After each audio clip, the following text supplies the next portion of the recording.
All right, everyone, it's very funny to see Hillary Clinton say something that's technically sane, although she's doing it for, politically opportunistic reasons. You know that. Her remarks with regards to European migration, she's like, well, we do need, no open borders isn't going to work. You need to reform your system to stave off the rise of populism. Oh my God, populism, what a terrible thing. You mean government should primarily represent their own native population to the exclusion of other groups in times of stress? Oh my goodness, what a revolutionary idea that's a government by the people and for the people, as opposed to a government by a bunch of oligarchs who ultimately just want multinational slave labor.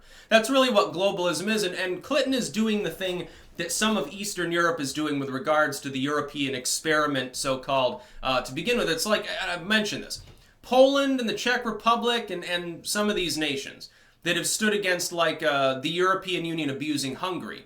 They're not Eurosceptic states. They're extremely Europhile. That is, Poland feels much more strongly in favor of the EU than the French do, or the Swedes, which a lot of people don't get.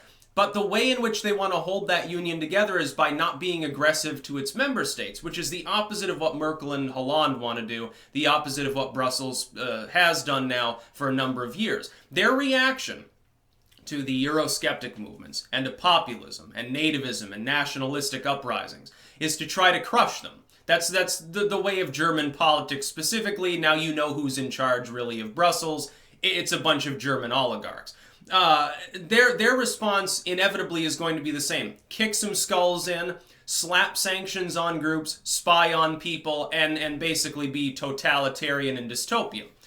The Eastern Europeans know that that doesn't work because they were behind the Iron Curtain, and so they're trying to warn the Western Europeans, hey, this is not going to work. The fact that it's the EU, a kinder, gentler USSR, is not going to help. If you want your globalism, you can't be abusing people. They're not going to listen to them. They're going to destroy their own union.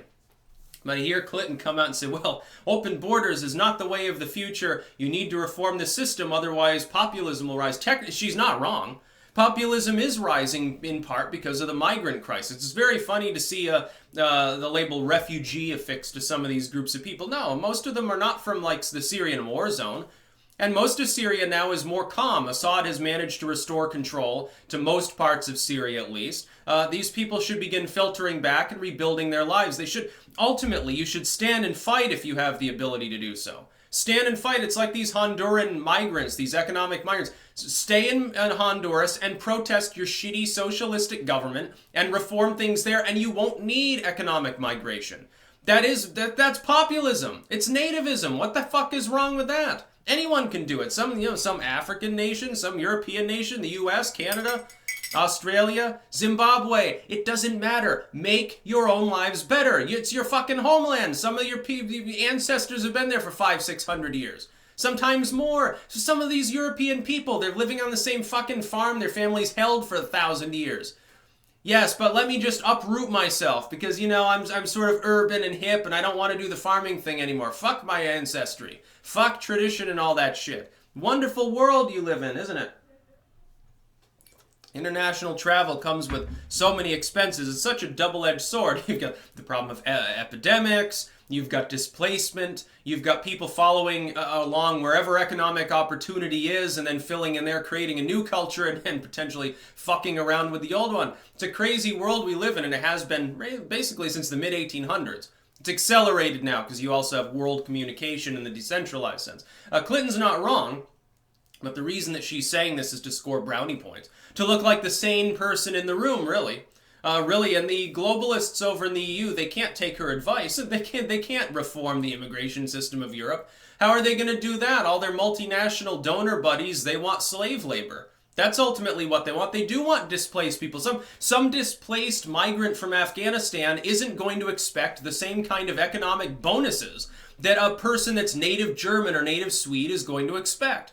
They expect a rudimentary welfare state. They expect to work for a living because, they probably were working 12 hours a day back on the farm in Afghanistan. So they don't expect as much. We have the same problem here. All these people here in the United States are pretending, so I love the refugees. We'll think of the little children. Statue of Liberty, give us your huddled fucking masses. No, what you really want to do is exploit people. And you want to exploit the American public and the foreigners that you're bringing in. You want to give them under minimum wage, put them in hazardous working conditions that most, native-born Americans wouldn't want, and so forth. Meanwhile, you want to screw the American people too, and you don't care that the donor cultures, Honduras or Mexico or whatever, are losing some of their bright individuals to the United States because of our weird lopsided immigration lottery system. You don't care because you don't care about any culture. All they care about is money. That's all they really care. They don't care if they're rich and well off here, or if they move to the Cayman Islands or Switzerland, or they have to go to Australia. They don't care if they have to build a compound out in the middle of some desert in Arabia. They don't care. They're still well off. They still own a bunch of shit around the world. They don't have a nation. They're globalists. That's the whole point. Some people think that term's an anti-Semitic dogma, so I'm saying that. I'm like, fuck you. The left was using that term to denote all of the war-for-profit people under the Bush administration 15 years ago. Don't fucking get me started on how much the left is sold out. Bunch of morons is what they've become. It's really sad too, because they understand the fundamental basis of the same philosophic principles with regards to the fact that globalism fucks around with every economy that it touches. They still understand that. They just ignore it because they've been gulled. They've been backed into a corner like a bunch of cowards with their tails between their legs by more racism, more bigotry, more you hate little children in some foreign country. Your nation bombed them. You could have prevented it then, but now that there are refugees, you have to accept them because your government makes mistakes and does stupid, shady shit. It's your fault. It's not the government's fault. It's not the military's fault. It's not some dictator in the Middle East fault. No, it's yours. But on a personal level, you should feel guilty for them. I don't feel guilty at all. I feel very sad about what the U.S. government has fomented in some of these countries. The French also. France, the government over there is very responsible for a lot of the problems in the Middle East. So how dare Macron come out and try to call out our president, who's actually showing some degree of restraint? How dare Macron stand against us? Oh, he's the ultimate warmonger. Him and the idiot who came before him, who was fucking Hollande or whatever it is, arguably worse. Wasn't he the one that originally greenlighted a lot of the Syrian strikes? France got involved. We were taking a hands-off approach, and even Obama was just like, well, we're going to give the FSA a bunch of weapons and shit. It was just non-lethal aid at first, and then all of a sudden we heard he was giving them anti-tank missiles and fucking everything else under the sun. They were getting helicopters and shit. And it's like, meanwhile, it was exactly the same time period, I think right after Sandy Hook, where it's like, oh, well, Americans don't need assault rifles. They don't need expanded magazines. They don't need certain bullets. They don't need body armor. No, you barbarians, you shouldn't be playing with these things, but I'm going to give them to terrorists. What a wonderful guy he was. And Hillary Clinton's a globalist too. She's a rich old lady with a lot of holdings around the world, and she gets the slush funds and international sort of economic shit that all of these corporations and the political establishment do. Why the hell would she care about the issue? The only thing that she's doing right now is she's trying to get more book sales or something. She's going on her whirlwind tour and warning, she wants to look like prophetic when the European Union inevitably has more problems. Because at this point it's a self-fulfilling, it's a self-spiraling sort of situation. The right wing grows, you're a skeptic or otherwise, the right wing grows in a European country. People on the center left are then contacted by a bunch of commies. Hey, look at those Nazis over there. Aren't they scary? You better side with us. Don't be a fence sitter. Because there's only two political persuasions in the fucking world. Either you're really, really far right or you're really, really far left. You either have to put on a swastika or a hammer and sickle. There's nothing else. Nobody else can save you against... And so common sense slowly gets depleted. But the thing is, the establishment, there isn't common sense. The far left, the far right, they're not wrong.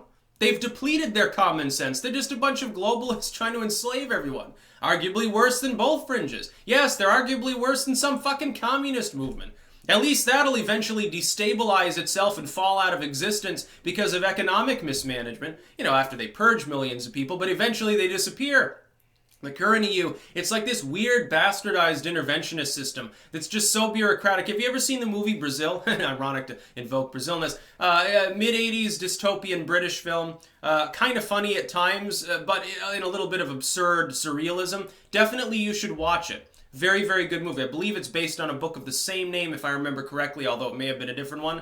It's sort of like, Blade Runner, vaguely dystopian, based on Do Androids Dream of Electric Sheep? Loosely based on it in that case. This one's a little bit, I believe, closer to the original. Very good dystopian movie. That's where the EU is headed. Yeah, towards a dystopian, torture-raddled future where you can get in trouble, I guess, for basically anything. That's about all. Peace out.